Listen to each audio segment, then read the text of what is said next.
زمانو کاکی کولوالا ولتی فضل کریم نو توی زمان سلو پندوس کالو شو په دې بړاخانه و چې دا کچر وروڼه یو ګاډی مې کله تو کله برانتو دا خلک پېژنول ازو به ورته ناست او د سوات سلیما چې دا ټوټي به چورمله شپې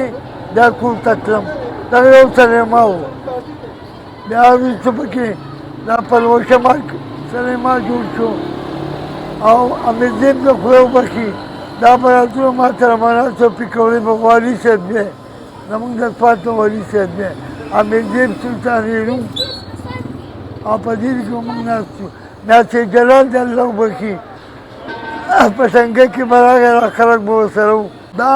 ماشاءالله ډېره خوږه به وه او ډېره مزیداره به وه ما به ملاوت دا اوس ملاوت شروع شو یو شی بل شی شروع شو هغه صفا معلومه موږ به خپل ځان ورکول